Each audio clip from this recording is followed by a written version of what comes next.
Yeah, because I only need to be there at 9:30. Thankfully, the gays always run late. Anyway, okay. Oh, are you going to the ball? Yes, I'm going to the ball later this evening. Ooh, to watch enjoy. House of Libasia.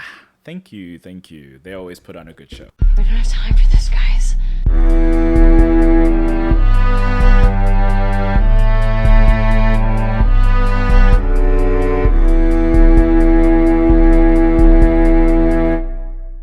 Welcome to Kilobytes, where we spotlight characters who are a bit more minor or who don't get the acclaim and spotlight that they deserve. We feel, at least. In that vein, we are here... Oh, well, I'm Sandile. And I'm Fadzai.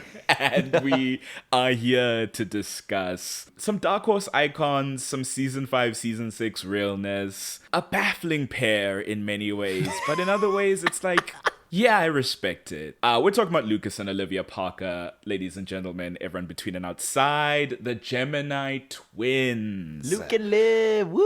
Luke and Liv. There is strangely a lot to say and nothing to say here, but we'll get into it. They're very integral to a lot of stuff that happens. To so much. But also a little bit forgettable, ultimately. That's once exactly. They leave. It's like, damn, they all really just disappeared, huh? Okay. Random bit of trivia just to start us off with yes, that please. I learned recently that I've been dying to tell you. So Lucas and Olivia are also the names of Wanda Sykes' twins that she has with her wife. Wow. Okay. I was watching something I guess the other queer day energy was where in the room with us Yes. the whole time. She was speaking about them, I think on The View or something, and she was like, yeah, my children, Lucas and Olivia, they're really big now. And I was like, wait, what? Lucas? And I was literally like Joe at the Thanksgiving party going, Lucas and Olivia? Lucas and Olivia. What a reality warping moment that must have been to just be like, hold on, you don't have the context, Miss Sykes, but what you just said has shifted my world. Now I'm thinking of Wanda Maximoff and her gay twins, so that's also another loop in this. But anyway. Always a Wanda with twins and some queer energy in the air. Some queer energy. Right, so Lucas and Olivia, a pair of twins who we don't know are even connected at the beginning until a very big revelation. Looking back, as we do with this podcast, in my mind, it is impossible to separate the two. And yet, Olivia shows up so far before Luke does. I don't know why I forgot. In my head, they show up at the same time independently. And I've always been like, wow, it's crazy that they thought this would be a surprise. But no, Liv shows up in episode 13 of season 5, and Luke shows up in episode 16. Gosh. So like post-Catherine body takeover. Yes, exactly. In fact, that is the reason he shows up. But we'll start with Liv, who is, for better or worse, the more important of the twins in this story. Or I should say the more present and the more integral and integrated with the rest of the cast. Yeah. Which is not by much. Not by much at all. So Liv shows up post... Bonnie is now the anchor, which is sort of where she comes in plot-wise. Bonnie's no longer a witch because she's dead? Even though witches on the other side still have magic, so that doesn't really make sense. Yeah. But it doesn't super track, but I guess she isn't on the other side. She's walking between. They'll find any way to depower our girl, so we're not really gonna thread the logic for them. But Bonnie doesn't have powers, and you know that that's her only use to this group. So now that she's depowered, we need another witch to fill the group's needs. And it's so funny that when Liv shows up, Bonnie's just going about her life at Whitmore. It's her first year in college and she's just trying to live. And she sees this alt girl. She's like white blonde girl, but she's got like an ear spike and she's got like stickers on her binder that are like rock bands and stuff. She's in black and white, which is super edgy, I guess. And she seems to be spinning a pencil at first, but then when Bonnie looks closer, her hand isn't touching the pencil. It's spinning all on its own, and it's like, oh, magique? Vivitch? What's going on? So Bonnie tries to engage with this girl, just generally at first, and the girlie's like, oh, I don't know who you are, what your vibe is, goodbye. And then later in the story, when as the Mystic Falls gang is wont to do, has need of a witch, they try to make Bonnie do their... Oh, it's Damon and Enzo. I should be Damon and specific. Enzo, I think, have threatened Jeremy because, ugh. That's probably why my brain was shielding myself. There's just an aside. There's something Alex and John says to Mary Louise or Nora when she's after, what was it that Enzo had? After Rena Cruz or whatever. After Bonnie. After Bonnie. They're like, oh yeah, Enzo gave Rena her sword back. And then they're like, wait, why did he do that? And she just goes, I don't know. Why does Enzo do anything these days? And I'm like, actually, so true. And that's his own family clocking his teeth. That's so embarrassing for you, Enzo. I don't know what to tell you. At least it's not just us. So, yeah, Enzo is torturing Jeremy and Damon is forcing Bonnie to go carry out magical needs. I think they're trying to locate a member of the Whitmore Society because they're off killing Whitmore people. Probably West Maxfield. And they're trying to force Bonnie to do it, and Bonnie, as we've known the entire season, doesn't have her powers. And they're like, we don't care. And so she's like, okay, I guess I've got to figure it out or they're going to kill Jeremy. I hate that make a plan energy. Right. I love that Damon's Triggered. always like, we'll make a plan. And it's like, well, someone else is going to make a plan or I'm going to kill somebody. Bonnie is like, conveniently, I met this witch earlier in my class. So I guess I'll go talk to her and beg her for help, which she does. Liv is like, I don't even know what this is. I just like could do weird stuff. And like, I don't know what's happening to me. I'm not trying to think about it too much. And Bonnie's like, listen, baby girl, you're a witch. I'm a witch too, or rather I was, and I don't have my powers anymore, but I can help you. As a black woman, I am here to scaffold your narrative, my dear, and teach you how to use the powers I no longer have. And Liv is like, oh my god, this is crazy, this new world I'm entering. So she gets Liv to perform the locator spell. Liv fails dismally at first. She's like freaking out. She accidentally destroys a lamp in the room that they're in. Bonnie's like, my boyfriend's life depends on this, so I wish you'd lock in. And Liv's like, oh my god, okay. She does the locator spell. She finds who they are trying to find, and then Damon and Enzo are like, great, we're off. Goodbye, losers.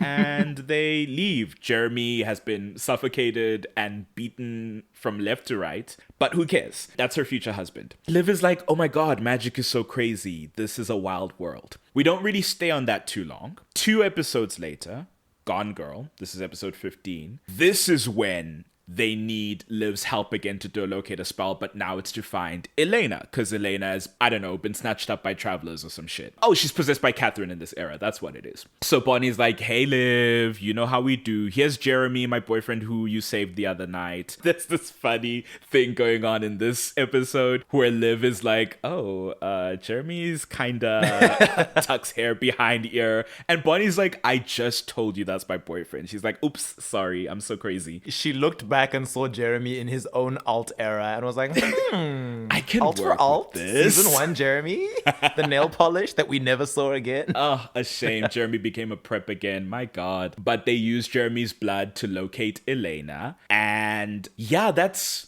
about all that happens in this one too. It's very small little drips and drabs of like, okay, Liv is the person we go to now to do magic shit. Which it felt like it was going to be an insane dynamic. I was like, did we just introduce a new person to the cast who's going to become part of the group because Bonnie can't do magic anymore? Yeah. And because that's all Bonnie's good for, it's now like, well, now it's Bonnie's job to go talk to this person. It's like we're gonna add a whole meet. new character. She's not even the fix-it person anymore. She's now the messenger. Right. She's the go-between. And that's the thing too, is that like they don't have her interacting with any of the other characters yet. It's just Bonnie. And it's like, damn, you would think if she's the new witch, she's gonna get integrated. I don't know. Or just give Bonnie her powers back. This is weird.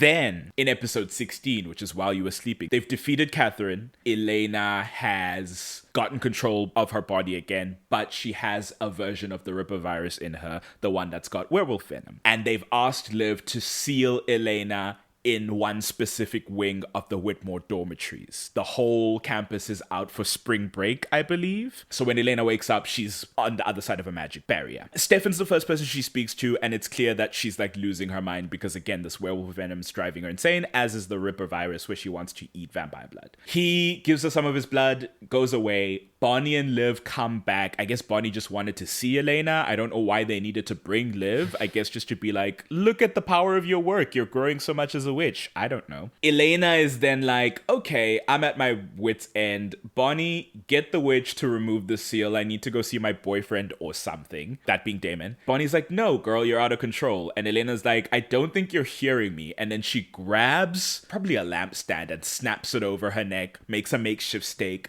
flings it at Liv, impaling her through the abdomen. It's so crazy to see happen out of nowhere. And she's like, now your witch is bleeding out and dying. I've got vampire blood to heal her. Bonnie, you ain't got no powers, so you can't stop this. Tell her to get me out of here or else she's gonna die. And so they have to let Elena free. And presumably she does give Liv some of her blood and doesn't just run by, which is a bit bizarre, but hey, who am I?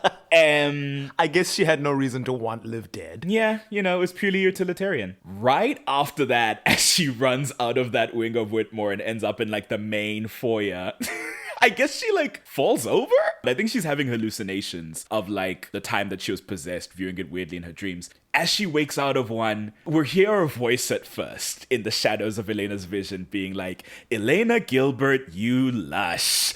And as she opens her eyes, we see this kindly face of this young blonde man trying to lift Elena up, being like, out drunk again, you crazy girl. And it's like, who's this? We've never met this man before. What are you talking about? Acting like you know Elena. It's me, your college bestie. Your GBF. And then we learn, okay, while Catherine's had possession of Elena's body, she's made this cute new friend, Luke Parker. Well, I don't know if they say his surname, they just say Luke. He's talking about how, I've just been fighting with my boyfriend or ex-boyfriend. He's dating this older doctor, and it's just this whirlwind situation he's trying to get out of. And it's like, oh, and he's gay?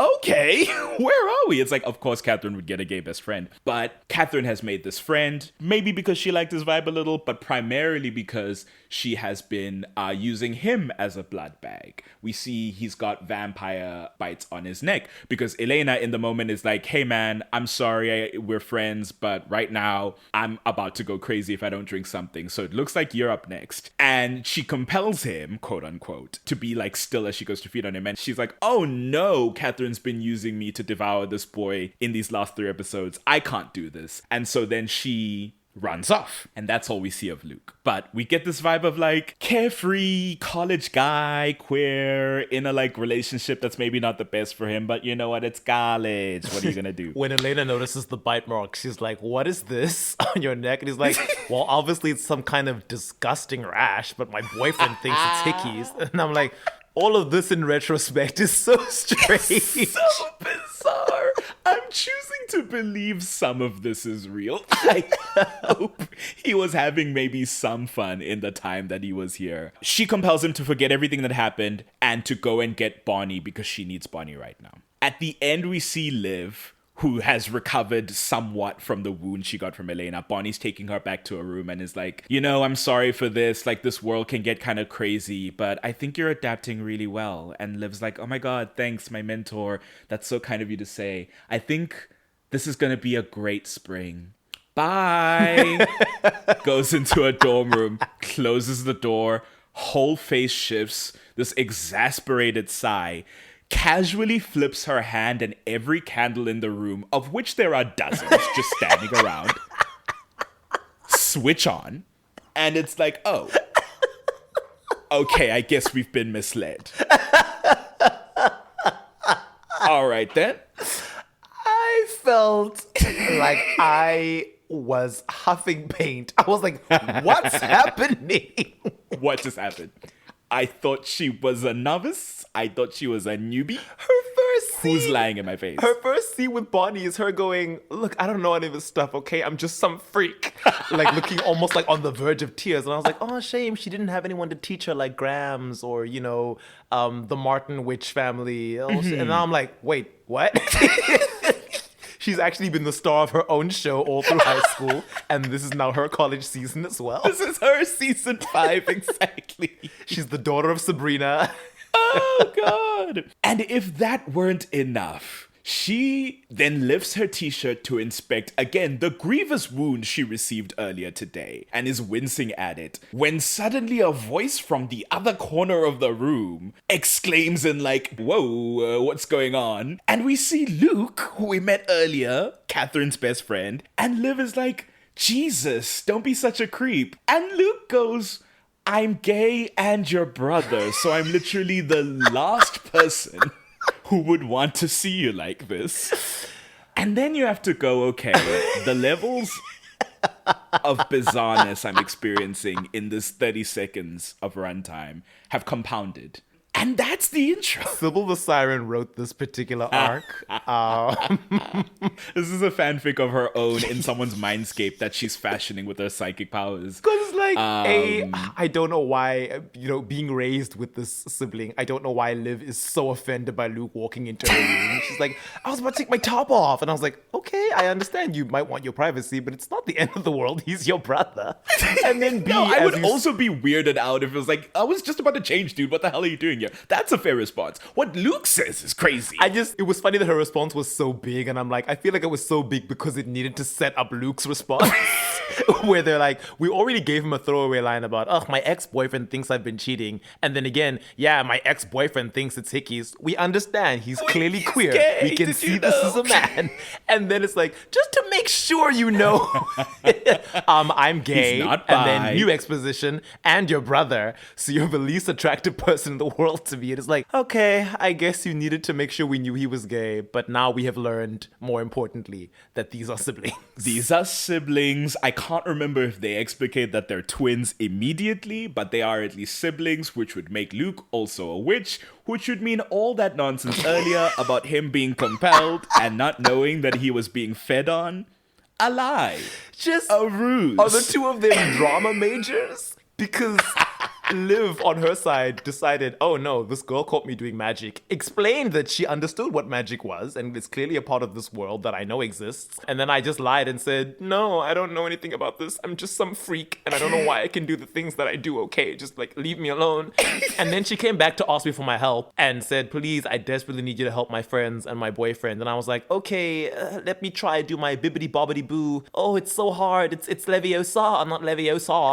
Not Leviosa. Sorry, I'm trying to do this tracking spell, and then I got it right. Oh my gosh, yay, I did it. Oh my gosh, I did that. Did you see that? I was amazing. Yay. I let Elena throw a steak at me. That's the part. That's really the part. It's the throwing of the steak and the letting the vampire feed on you that's like, oh, you guys are committed. And from Luke's side, I have no idea what his motivation was when he met Elena Gilbert, and I guess she looked him in the eyes and said, okay, don't scream or make a sound, and then bit into his neck, and he was like, okay, I guess I'll just hold still and hope she's not about to kill me. I have magic and could defend myself, but here we are. Because I'm like, you're a witch. All it takes is one good neck snap and then you're gone. Do you really want to take the risk that she's going to try eat, snatch, erase? Right. Snatch, eat, erase.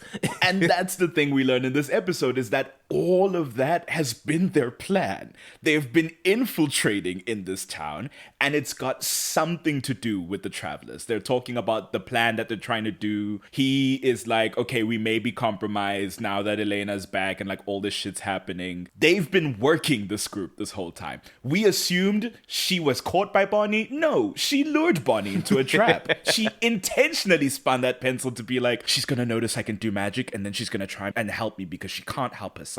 She's got nothing else going on plot-wise. And that's what's gonna get us into the group so we can keep a close eye on their activities. She flipped through the script and was like, Bonnie's got nothing else going on plot-wise. Now's my moment. And you really have to give it to them. They're that committed to the point of their own bodily harm. For what? We've yet to find out. Next episode, Rescue Meets, episode 17. Again, Bonnie's the anchor. Bonnie, while she's hanging out with Jeremy, because it always happens while she's with Jeremy, it's so unfortunate, experiences, as she does as the anchor, a supernatural death. Someone dies as a supernatural creature, walks through her to the other side. It hurts like hell. Just so happens that episode, Enzo and Caroline are looking for Tom Avery, the doppelganger, and they've run into Hazel, the witch, who was doing some weird shit with Tom's body. And then Enzo threw a doorknob through her head and she died. And she... An insane sentence. Go on. Right, thank you.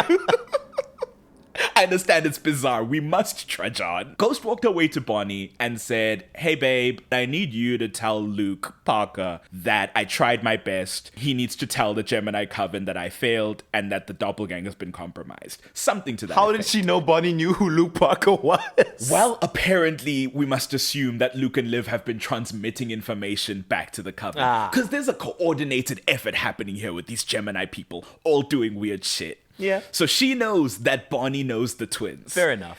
And she's like, I need you to tell them. And Bonnie's like, what the hell? I've been lied to. I've been cheated and lied to. Goes to Luke and is like, yeah, so this bitch named Hazel just told me all your shit. So, thanks for fooling me and my friends. And Luke's like, hey, I know you're having a moment, but this is bad for me. I've got to go sort some shit out. He texts Liv because at that time, Liv is at the Mystic Grill in Mystic Falls in a scene with Matt, Jeremy, and Tyler. Matt and Tyler are at the bar because Matt still works at the bar, and they're observing as Liv goes over to Jeremy, who's just sitting there, I guess, because that's what he does. Tyler mainly is like, who's she? And Matt's like, it's this girl Liv. She's been hanging around. She goes to the college. And Tyler independently determines she's crazy. I don't know based on what. I guess how she's dressed? I don't know. She sits down in front of Jeremy, takes some of the salt from the salt shaker on the table, pours it into her hand, throws it on a candle that I guess is just there,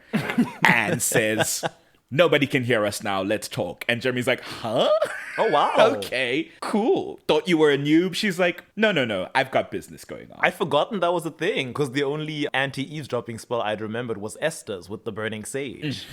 Cool. The sage burns freely. So she tells Jeremy, hey, you know about the travelers. Here's the whole thing about how witches cursed them thousands of years ago. They hate witches, they hate spirit magic, all of that shit, and they're trying to get rid of it. Me and my people, we're trying to stop that. And you're the hunter of the five. We could use your skills because you're immune to psychic manipulations, seemingly. You're fairly strong, and you can hunt. And Jeremy's like, wild? Why would I help with whatever you've got going on? Liv is like, well, it's to do with Elena. As it turns out, the whole world does revolve around her. So she's the doppelganger, as is Stefan, and they are the key to whatever the travelers are going on. So you need to help me figure it out so we can keep her safe. Immediately after she says this, she gets a text from Luke, because earlier Bonnie gave that information to Luke, saying that Hazel's dead, they're now compromised, the last doppelganger has been gotten to. Jeremy's like, is everything all right? And she's like, don't worry, it will be. She gets up from this conversation that has not been finished, because she hasn't explained to Jeremy what the plan is, and starts leaving. And he's like, huh? And as she's leaving, again, not sure why, Tyler goes to intercept her. Oh, I guess because with his hybrid hearing, he couldn't hear what they were talking about. So now he's sus. He goes to intercept her and is like, kind of rude to leave Jeremy hanging, even for a newbie witch. And Liv is like, not a noob. Modus throws Tyler and everything around him across the room. I love that scene. Like, nothing. It's so cool. She goes to find Elena at the school, who's overseeing Jeremy's open day because Jeremy's still in school bizarrely. He stops at the end of this episode. She tries to kill Elena. Damon stops her. There's a Delena fight that doesn't super matter while they're torturing Liv. Jeremy comes back and is like, stop this nonsense and leave me to my business. I'll take care of Liv. So then later, Liv and Luke meet up at the end of the episode in this dark parking lot. Luke is pissed off. He's like, well, we've screwed up the kill the doppelganger plan. I don't know what we're gonna do now. Then Jeremy walks in from the shadows and is like, hey babe, I'm your plan C. We're all gonna work together to protect Elena, and I will stop the travelers for you since that's what you want. And Liv is like, okay, we can work with this. Luke, don't worry, I know you're skeptical, but he's got hunter senses. He'll sense these people coming. Luke's like, I'm not impressed. We're gonna trust this one townie dude? Fine. And then Jeremy's like, on one condition. And then Matt and Tyler walk in from the shadows and he's like, my boys don't have anything to do this season, so they'll be running with me on this.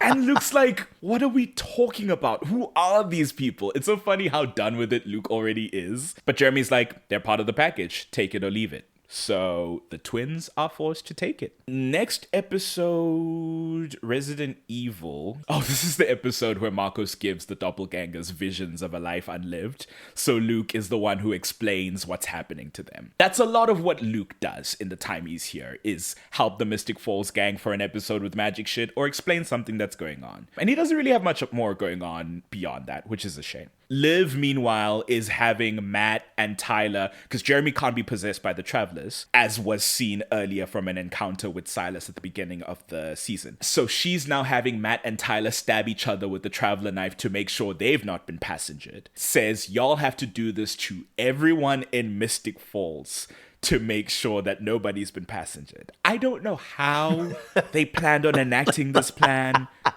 without anyone being suspicious. I guess Tyler could compel them to forget, but it's like everybody would have a stab wound. Yeah. It was nobody gonna ask each Unless other Tyler's also questions. gonna heal all of them in this town where vampirism is so easy to catch. Right. Speaking of catching things, y'all just gonna stab people with this knife? I hope you're cleaning it off afterwards. Sanitized. Bizarre plan, but that's their plan. And she explains to them that that's how the Travelers take over. They take over one by one, possess them, replace them, do this weird shit. It's this weird anti-Semitic, anti-Zyganic kind of thing. We don't have to get into it. And I think at the end of this episode, Tyler gets passengered, so didn't work out, I guess. Next episode, Man on Fire, Enzo's on some bullshit and has Luke kidnapped somehow by the college football team. Again, we've seen the power that these witches wield. Somehow gets a bunch of human dudes to kidnap Luke and hold him hostage, to coerce Liv to use her magic to hold the rest of the Mystic Falls gang hostage while he recounts his tragic backstory. They seduced Luke and tricked him into voluntarily getting tied up because he thought it was a kink thing.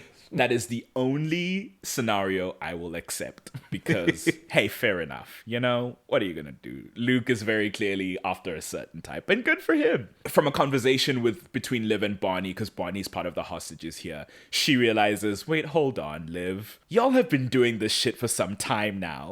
You're exactly where you want to be. You're committing to the bit again. And Liv does a cheeky little smile and is like, don't you worry your pretty little head. We'll just cooperate with Enzo and we'll be out of here in no time. Is this the conversation where Bonnie's like, you pretended to be a novice and you're more powerful than I ever was? Sure does. And I'm like, And Bonnie, how do we feel about that? Bonnie of expression magic, Bonnie of the 100 dead witches. Bonnie of the 3 resurrections of people doing some shit that got them killed. I was like, I don't believe she's more powerful than you ever were. Certainly more powerful than you are now, and more powerful than you are at Because you various have no points. powers, literally.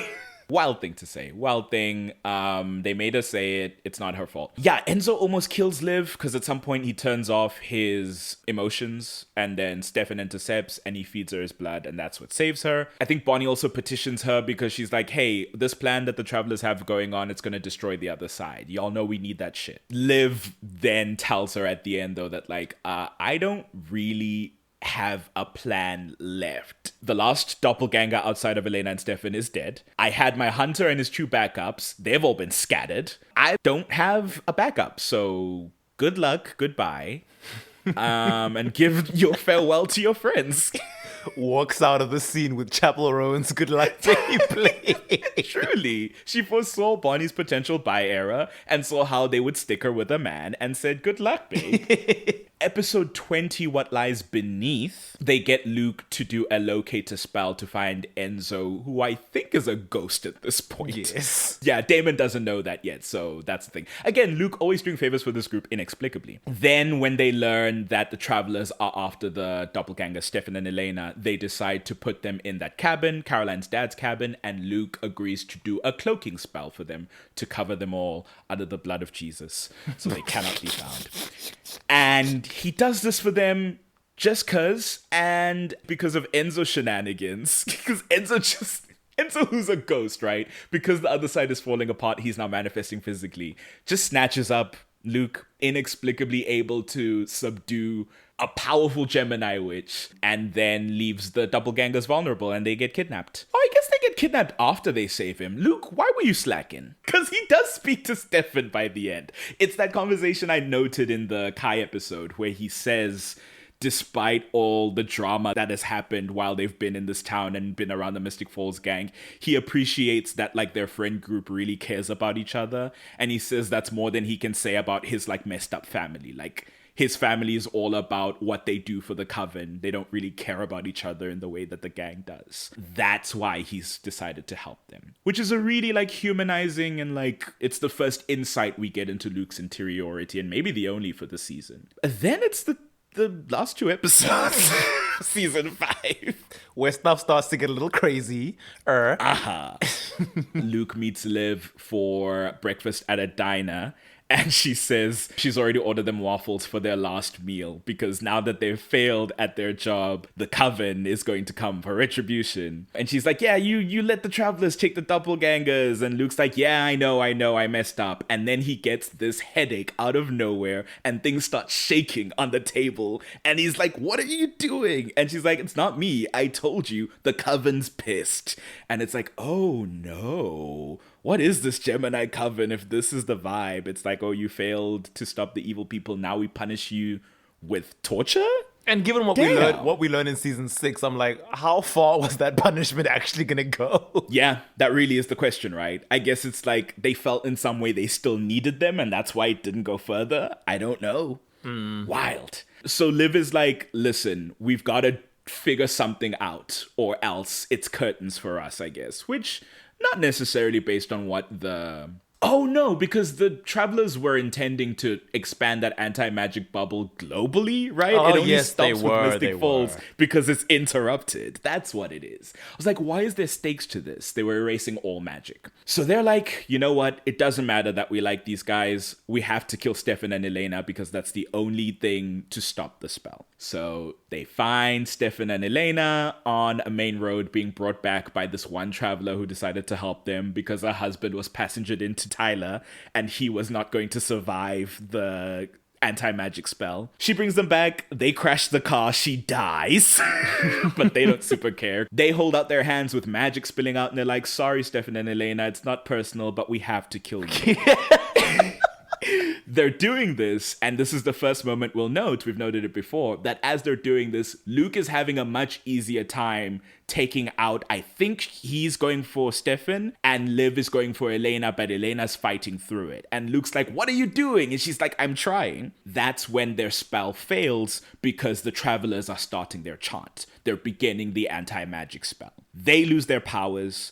The vampires start to like die the way that they died in life. And so they have to escape out of the sun as well because their daylight rings are being unspelled. And the twins use this as a moment to escape. That's it for that episode. Final episode, they're trying to leave Mystic Falls. At this point, Julian, the passenger who's in Tyler, has killed Stefan, which stopped the spell just to Mystic Falls or just outside. They're driving out of town. Caroline and Elena catch up to them and are like, nice try, bitch. You need to fix this. They're like, we're sorry, again, not personal, but this is not our business and we need to leave. They kill Luke and are like, now it's your business. It's so savage. They're like, oh no, your brother's dead, Olivia. Good thing he's on the other side since he's a witch. Guess you have to help us now. We want to resurrect all our friends.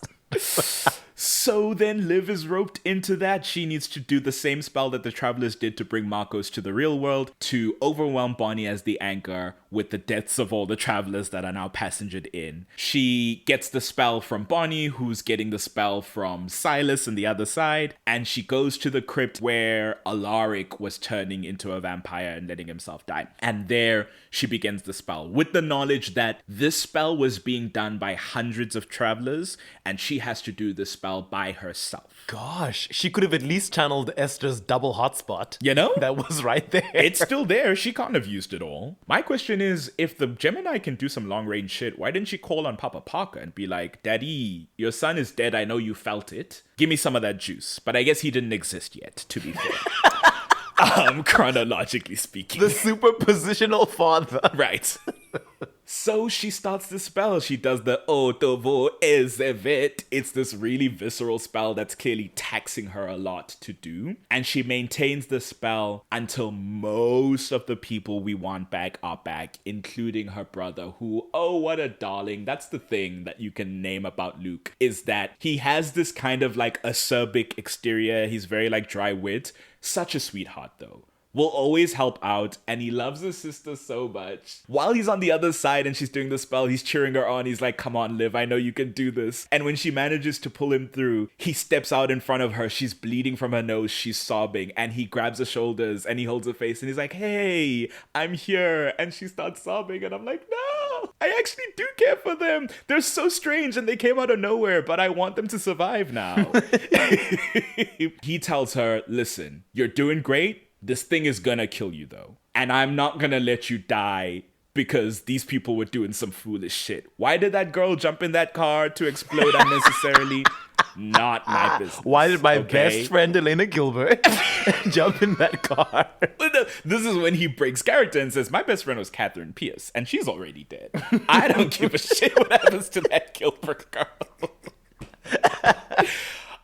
Liv refuses because she's like, no, I made a promise to them. Like they have this sense of like guilt and like an owing they have to this group. Which surprised me at the time. I honestly thought now that she had her brother back, she was going to be like, bye. Which honestly, my opinion is like, that really shows that like, they're not bad people. They're just put in a tough spot and they've made some wild decisions. Because the Mystic Falls gang, if it had been them, they would have been like, once we have our own, would have our own dropped people them safe. in a heartbeat. But Luke goes, no, I'm not letting this kill you. And while she's chanting, he stands up, says a very simple one-line incantation, and shuts down the spell. And we don't see them afterwards. They come back to the crypt and find it empty. Luke and Liv are gone. And that's the end of season 5 for them. Season 6 starts with them still around. For some reason. For some reason. I guess they were like... bold of them to stay around at Whitmore. They were like, the Mystic Falls gang can't possibly blame us for them messing up their own timeline, right? Like, we were doing them a favor after they killed me. As it turns out, no. They're not just mad, they're holding it over Luke as some sort of moral obligation. Apparently, it's Luke's fault that Damon didn't make it back from the dead, and that Elena is now grieving the biggest grief she's ever grieved, even more than her parents or her brother dying. So he must now provide Elena with hallucinogenic drugs of the witch variety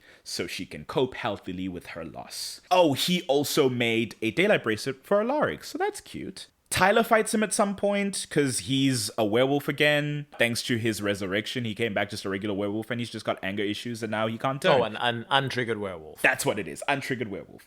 Liv is kind of vibing with him. She's just in college. She and Tyler now have this like, what's the vibe here? We're kind of feeling each other out. Which surprised me because I was like, wasn't your only interaction you noticing him across the room? Yeah. And Tyler went, well, I enjoyed that. And Liv went, that's an energy that interests me.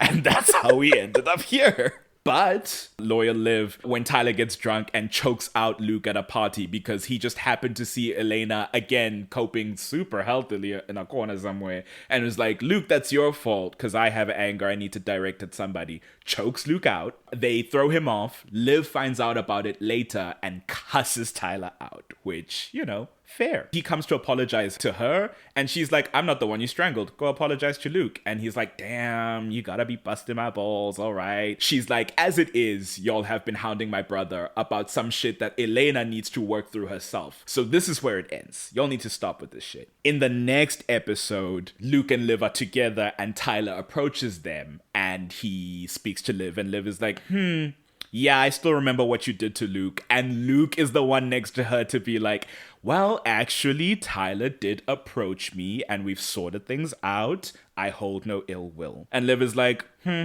all right, I guess. It's just this really funny thing where Tyler's like, I promise I'm working on my anger. I don't drink at all now. I'm just going to keep on the level. And she's like, good for you. And Tyler's like, damn, like, give me something. And he goes off, and Luke says something so funny. He's like, "You're doing that thing again." And she's like, "Doing what?" And he's like, "You're being a bitch when you know you like somebody." And it's like, okay, well. Listen, That's fine. She said, "I'm not that other blonde girl. My name is not Caroline Forbes. I'm not gonna go pat you on your head and say small victories, Ty." And Luke says, "Hey, listen, I think he's hot. You should go for it." And it's like, that's great, Luke. Do you have a love interest pending this season, maybe? Yes, he's off screen. Right, of course. Of course, you're so right. Liv and Tyler share a moment later because she goes to that party that happens, and they almost kiss, but they don't quite. 2 episodes later, again, yeah, they skip in twos for a bit. This is now The World Has Turned and Left Me. This is that awful scene. Tyler is texting while driving. Oh. He has been on the phone with Liv because she's cater waitering and he's delivering something for her. They've got a little bant going on now. And then he's texting her to be like, "I'm almost there." And someone runs out of the corn maze? Yeah. They might have just been going to the corn maze. Just a pedestrian who might have been inebriated. Tyler does not see because he's texting. Swerves, runs through the corn maze, knocks through a bunch of people. Just mows through, causes some crazy carnage. And like half that episode is just a bunch of medical students and Joe, a doctor, doing a quick emergency response. Elena hopping around healing people with vampire blood. Tyler is the closest to somebody who took the direct force of the hit, who is going to die. Liv comes to come help him out. They get on the phone with Elena, and Joe, who's the professional, is like, "Is the blood coming out of his nose red or black?" And they're like, "It's black." And she's like, "Take his hand, make him comfortable, and just wait it out." And it's like, oh no, Tyler's an untriggered werewolf. That means he's gonna go back to an awful time of turning over and over again every month. This is the worst thing that could happen. And Liv, Olivia, Joshuina, Jolina Parker, she goes, "You know what? This man's dying anyway. What does it matter what the manner of death? I'm gonna put my hands over his mouth and nose and suffocate him, so that by supernatural law, I am now the one that killed him, not you, Tyler." By supernatural law. It is, I've said it before, if you don't date her after this, how could you not? After someone kills someone for you to spare you from a lifetime of pain. You simply must now marry her and have children and be together forever. Oh no! Children who might end up Gemini werewolves. Right. Now that's an intersection we want to see. What is the witch-werewolf intersection? That would be fun. But she does this absolute boon for Tyler. And then she'll be like, "Well, he was gonna die anyway, so it's who cares?" And he's like, "No, girl, this is crazy. I don't know what to say and do to thank you." And so that sets off their thing. 2 episodes later, episode 7, do you remember the first time? You see what I'm saying about like season 6, they just like hop, skip, and jump until their plot becomes relevant, and it's very crazy. Because 2 is the very special number of this season. It's about twins, Geminis, all so that. Right. This is when that fundraiser is happening where they're honoring Jo because she's such a medical badass. We love her. And as you said, he tells her about a guy he met at the gym and is like, "Hey, I'm gonna be pursuing my casual thing, but you seem to be getting pretty serious with Tyler from what I've been observing. You know what the deal is when whatever happens that I'm not talking about yet. The coven's gonna call us home, so make sure you don't get too involved." Which is wild because it's like, at the beginning of the season, Luke, you were the one suggesting she go for Tyler. I guess she misunderstood you. Maybe you were like, "Get your rocks off while you can." Luke would be like, "I said he's hot. I didn't say he's husband material. I said go have your fun. They tell you when you're young. Girls go out and have your Girls fun. go out and have your fun." I didn't tell you kill for the man. That's bizarre, babe. What are we up to? So that's about all they do in that one. Then it's Fade Into You, which is the Friendsgiving episode. And this is where it all kicks off. Because Luke and Liv are invited to a Friendsgiving that Caroline and Elena are throwing. And they've also invited Josette, Joe, the doctor we've been talking about, who is Elena's superior at the Whitmore Medical College. They've also invited Damon and Alaric, but they're off doing plot stuff, as is Stefan, who wasn't invited. They've also invited Liam Med Doctor to determine whether or not he can be a love interest for Elena. Don't worry about it. Luke is sharing just the most... Luke, read the room. Your twin sister has been morose the whole morning. Tyler has been seeing like, oh God, she's in this really bad mood. What's going on? Luke is out here at the table with basically strangers, showing them, oh, look at our little childhood videos. Look at our home videos. Isn't Liv adorable? Look at her baby cheeks. Come on, Tyler, have a look. It's like, bitch, what are you doing? He was swept up in the inescapable flow of the plot. It's roasting his sister. But that's what kicks off the thing where Joe hears those voices and is like, what is that? And Elena's like, wait, actually, that does sound like your voice, Joe. And she's like, that's because it is. That was the birthday party for Lucas and Olivia, my little siblings. And they're like, what? This hasn't come up in 7 episodes. What are you talking about? And she's like, oh my God, my long lost younger siblings. And at this point, I think at the top of this episode, we get flashbacks to when Kai was massacring his family back in Portland, Oregon, or wherever the hell they're from. Lucas and Olivia were the youngest of their 8 children.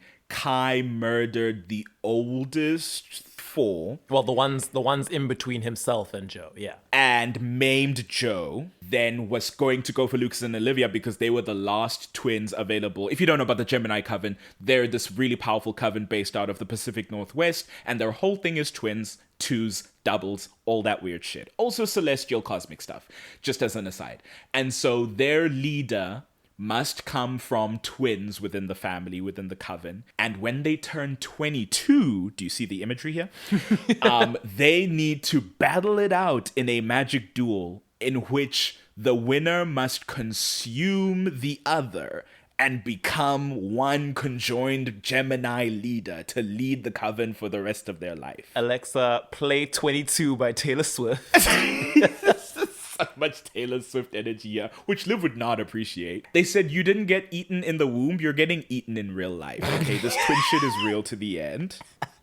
You will not escape your fate. It's very Xavier and Cassandra Nova a little bit, actually, now that I think about it. But anyway. I do love that from Kai's end, he explains that, yeah, because I was a freak of nature and a siphon half of this set of twins, my parents kept having kids until they had another set of twins, which is why we had so many siblings. Oh, that is really rough. But also it paints a further picture of the Gemini coven and their whole vibe, because Lucas and Olivia are very aware that they are backups. Their whole existence was to replace the first set of twins who were botched because of Kai. So that also adds to just the drama they've got going on internally. Also, this episode is when we meet dear old dad, Papa Parker, Joshua Parker, played by Christopher Cousins, my king, who in this moment, as Friendsgiving is going on, learns that Kai has escaped the prison world and long range decides to kill his eldest daughter, Jo, with magic. So Kai has no one to merge. He doesn't even know where she is. He's just like, I'm her blood relative, so I guess I can use myself to do a locator spell and just kill her. Bizarre inbred Gemini magic connection. I can reach her like that and murder her. Gosh. And so all the stuff from season 5 that honestly is, like I've said before, very well threaded together with all this stuff, starts to make sense as to why they were not vibing well with their coven. He doesn't succeed because the boys managed to stop him somehow. He's supposed to be uber powerful, but whatever. Now it's like, okay, Kai's out, we all know, and now there is a clock on the twins' lives, because before this, the merge was a duty that they nebulously had to fulfill, but now they need to do it seemingly to prevent Kai from trying to merge with Jo and take up all the Gemini power. Josette goes, no, I'm not letting my baby siblings I fought so hard 22 years ago to make sure you guys would live. Y'all are not going to suffer for this. I'm going to take on Kai. Liv start training Jo up in the next episode. Jo, by the way, forsook her magic 18 years ago and has not used it since, so it's a disaster. She picks up a few stuff. She manages to cloak her and Damon when they go to rescue Elena, who's inexplicably been kidnapped by Kai, so that's fun. Oh, they only need to do that because at first Damon had asked Liv to do it, and Liv was like, okay, cool, I'll cloak us and we'll go. And then Luke shows up before they can go into the school and is like, what are you doing, wasting your time with these people? We have to go back to Portland and do the merge. And that's the schism that happens here, because Liv is the one trying to train up Jo. Luke is like, this is our duty to the coven, we have to go do this. Why is Luke suddenly super about the coven? Not sure, but it has to create this conflict between them because that makes it more interesting. Liv is like, no, I'm not going with you. And Luke's like, the hell you ain't, snaps his fingers fingers and cloaks them both from Damon and whisks her away. Later, when they chat about it, Liv is like, yeah, I know Dad has been calling and he wants us to do the merge, but I'm not about that shit. And Luke's like, why? And she's like, what do you think? We're gonna have to fight each other and someone's gonna have to die. And Luke's like, it's a roll of the dice. You could very easily beat me. And this is when Liv is like, no, it's very clear that you're going to win this. You just ended my spell like it was nothing and snatched me up out of there. And I was powerless to stop you. When she's doing the spell to bring back the Mystic Falls gang from the other side, Luke stops her spell there. And she doesn't say it, but before that, when they're trying to kill Stefan and Elena, Liv is the one struggling to keep her one down. Luke is doing it without effort. So it's been strangely stacking up that Luke is the more powerful twin. And Luke is like, oh, damn. I hadn't really been thinking about that so much. I guess it is fairly obvious.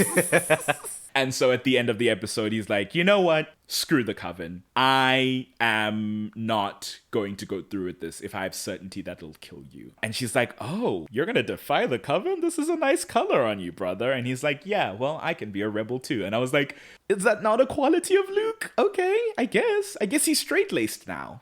I don't know. It's a bit strange. Straight? Nice. Well, I mean, there's not a lot of gay shit going on. Might as well be. His off-screen, very healthy sex life we never get to see. God. Then it's Prayer for the Dying, where Papa Parker shows up to town. There's a funny moment with Tyler and Liv, who are just fully together now, and they're lying in bed, and her dad rocks by, and it's funny, like, I can't show my dad my boyfriend, ha ha ha. And she, like, hides him behind a door while Joshua shows up. Post tried to kill her older sister. What a bizarre family. They had agreed to meet for lunch, and so she goes to meet him and Luke, who's all dressed up in a suit to meet their dad, which is really funny. She calls him out on it. And we learn that it's their birthday. It's their 22nd birthday, the dreaded birthday that they're meant to merge. Tyler is mad, by the way, that Liv has lied to him about when her birthday is. She suggested it was weeks out, so he didn't know it was already now. They have lunch with their dad. They try to convince him, hey, maybe we don't need to merge. We've been training up Jo. She's really been catching on. We think she can win this merge with Kai. Papa Parker's resistant at first, but as they implore him, he's like, okay, my children, I'll think about it. All I want is for you, my beloved, to be safe. Then he reaches out for their hands as a father would. And they take his hands as children would to their father. And then he holds them together and magic shit starts happening. A storm strikes out of nowhere and the building shakes. And he's like, you're gonna merge now, god damn it. I don't care what you want. It's like, whoa, Joshua.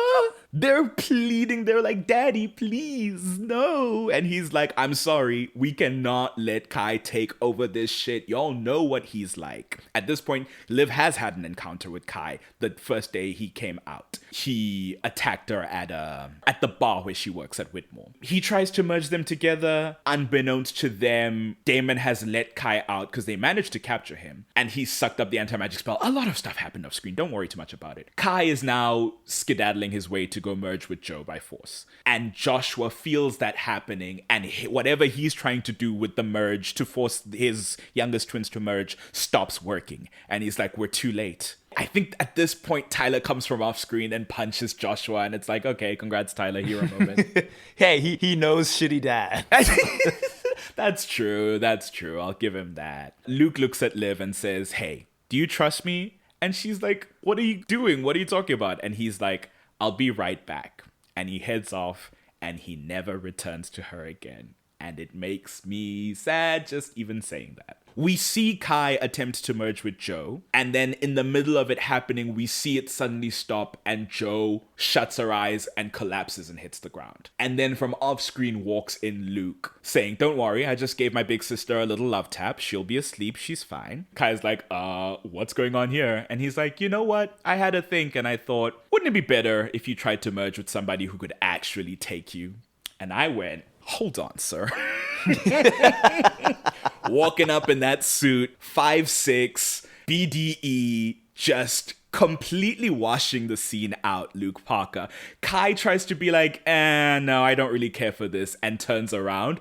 And Luke uses magic to turn him back and bring him right in front of him. And that's when he says, what's the matter? Afraid of facing off against somebody who could actually beat you?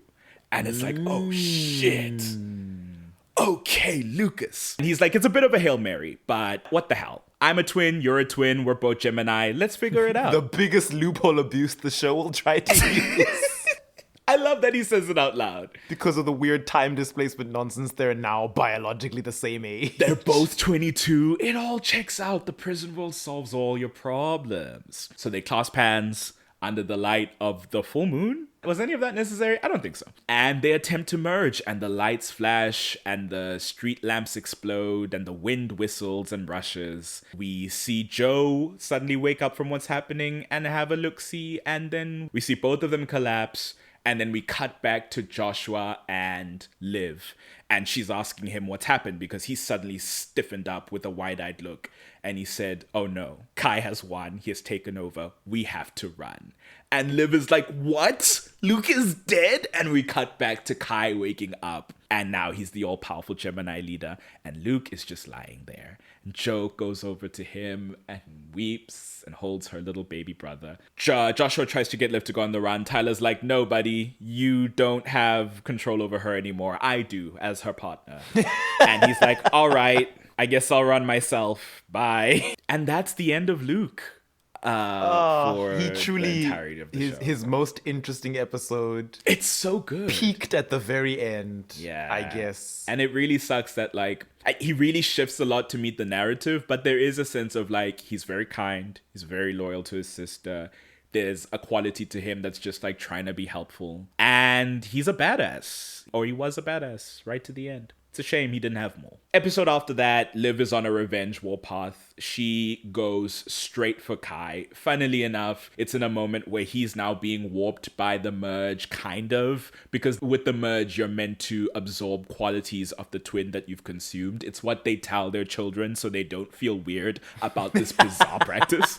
Seemingly, Kai has gotten some of Luke's empathy forced upon him. Not the queerness, though he wouldn't have minded. And so he's on a notes app apology tour to try and solve his shit with Bonnie. And he's helping the MFG get her back from the prison world that she's still trapped in, thanks to him. Liv doesn't give a shit about all that and is here to kill him.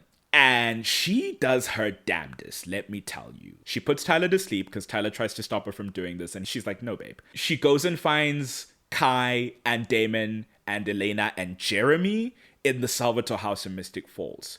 Puts a barrier spell between the upper floor and the lower floor so that they're trapped somewhere, and she has Kai all to herself. While Kai is doing the spell, eyes shut, putting just Jeremy in this prison world so that he has enough power to manifest him physically rather than just being like a spirit. She stabs Kai through the stomach. And it breaks the spell. And they begin a magic fight in the Salvatore's living room. They're throwing shit around. Knives are flying around. Candles, furniture, everything. It's really cool and crazy. Jeremy, that bastard Jeremy, I understand. He's trying to get Bonnie back. It's okay in the long run. Throws a fork into Liv's throat. Liv is not a vampire, Jeremy. She can't heal from that. Kai gets away. She's like running around the house and is trying to like find where the hell he is because she's like looking to kill this man. Then Damon throws a bottle through the connected fireplaces, I guess, in his home and drops the alcohol in the fire and blasts Liv from another room. It's like Damon, I guess, needs to have a hero moment even here. She gets knocked out. And when she wakes up, she is uninjured and she is back in a room somewhere. I don't remember which room, but Tyler's there now. And he's pissed because apparently this episode can't be about Liv and the revenge for the twin brother she just lost. And he's like, you didn't even put a pillow under my head when you knocked me out. And it's like, Tyler, I really don't think this is about you. But he goes, yeah, you clearly have a death wish after the loss of your twin and I can't deal with that. So it's over. I'm out. I can't waste my life trying to keep you from death. And he leaves. And that's the end of that. This is episode 13. Liv doesn't come back until the 2-part finale.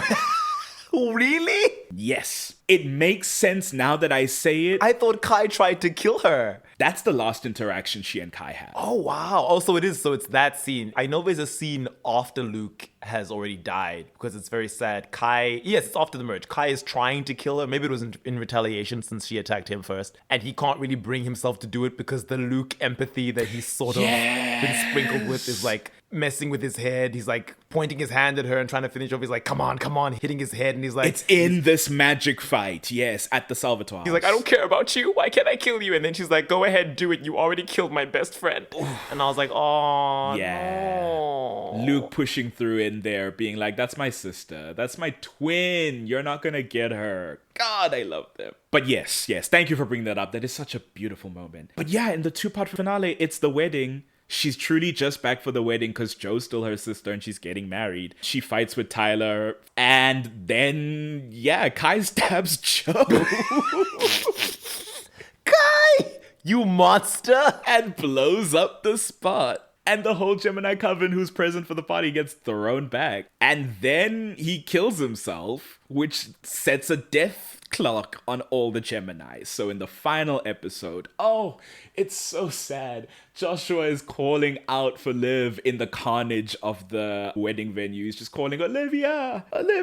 Just a father who's dying, calling out for his daughter who's also dying. And then we cut to Tyler, who is next to Liv at the time. I guess they were sitting next to each other, or they very happenstancingly got blown up to the same location. I don't really know. I could take either. This is the Vampire Diaries. He wakes up, he's looking around. She's under a pile of rubble. He pushes the rubble off and Liv gets up. And she sees that he's been moving around, I guess through shock, hasn't realized there's a huge old shard of glass sticking through his chest. And she's like, baby girl, I'm dying because of Gemini shit. You're about to die because that big piece of glass you haven't realized is killing you. He's bleeding out. He's like, I should probably get some help. And Liv's like, no, you're going to bleed out, darling. But you know what would help?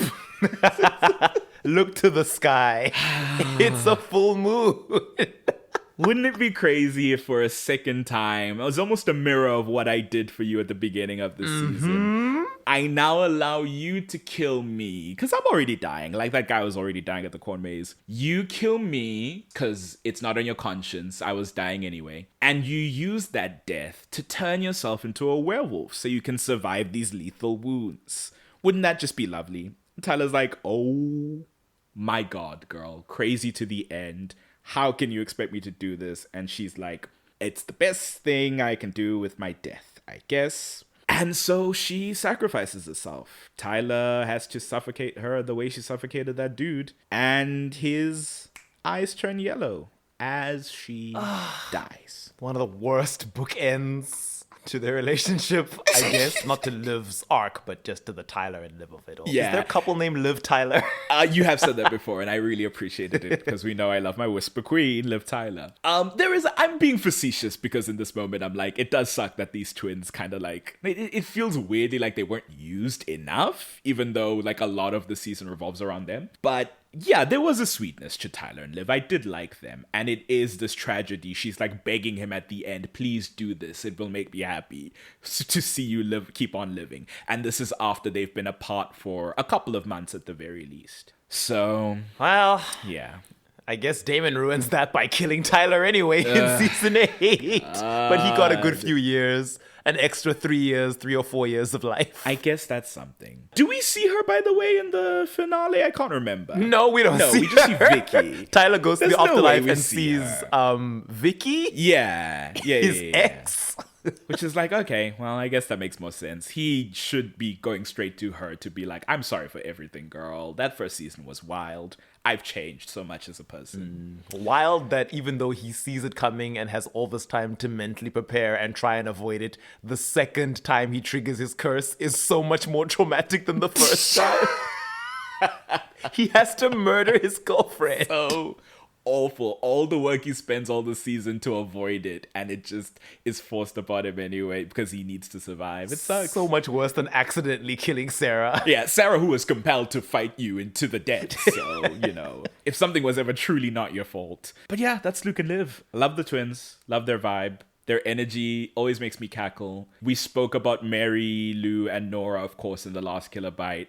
And so we must float the question again for Luke. Is his death bury your gaze? No, it's plot relevant. Yeah. Yeah, it's like it kind of makes sense. And like Frankly, he's not gay enough within the story.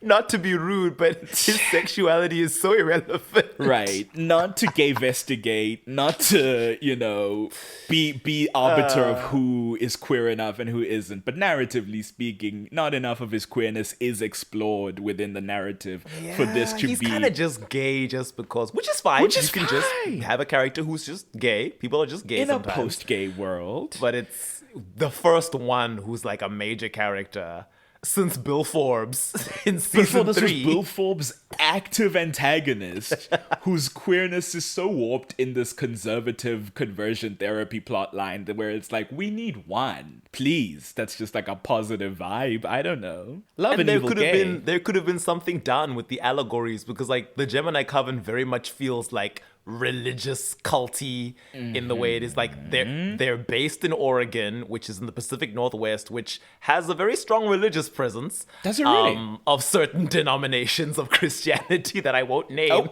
But as a clue, where is a certain other vampire property set? In Washington. Is she also from Is she from the PNW? I'm not actually sure, but I do know that Oregon has the 9th largest population of Mormons in the United States, for whatever that's worth. Interesting. But in general, just it's not even just them, but like other sects of Christianity that are very prominent there, and it does feel as though that like old school sort of family values that maybe the people enforcing them think are coming from the best place, but it can be kind of stifling. And it's like, oh, Luke is the gay son. If he wins the Gemini merge, which he was probably going to if he had done it with Liv as planned, now we got a gay leader. Is he going to reproduce and make more twins like you want? If he's not intrinsically, will he be forced? Ooh.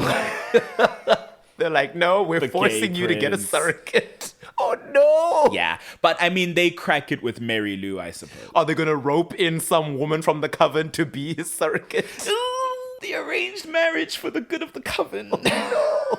It's giving Alec Lightwood. Yeah, that is the one. That is the contemporaries, Alec Lightwood, in the Shadowhunter Society. They could have explored that. It's also this like fanatic thing of you brought it up where it's like they say you will take on the qualities of the twin you absorb. They also basically say your absorbed twin will live on in you, in a sense. Sort of. We assume. We can't prove that. But it's this way of making you feel better about all of it. Right. It's like convenient that the person who has that experience of both the twins living on is the one who survives. So it's like, I guess we just have to take your word for it. Mm-hmm. Like, they don't explain how it works spiritually speaking, but if there was still an other side, must we assume that the spirit then of the twin who loses the merge doesn't go off to the other side? They join up with the one who wins? The soul and combines. Only in their death? They become the Rava to your avatar. Oh, and they're with you forever. What a nightmare. And it's like, we know obviously Luke and Kai have the botched merge because, they're trying to cheat their way through it. It's not quite working. But even though Kai takes on aspects of Luke's, I guess, empathy, which he clinically didn't have before, it's still not enough to stop him being a terrible person. No. He's still like, yeah, I still want my power. I still murder Joe in cold blood. So it can't have been that much. And really, it's kind of crazy that that's the system you all do. And honestly, as we've suggested, that's probably why they've got siphons. All this weird the magical inbreedy shit that they're doing. It's like your genes, the magic in your genes was like, okay, so y'all like combining magic? Cool. I'll create a witch for you who is an empty vessel that just sucks all the magic in. And they were like, ew, no, we didn't want that.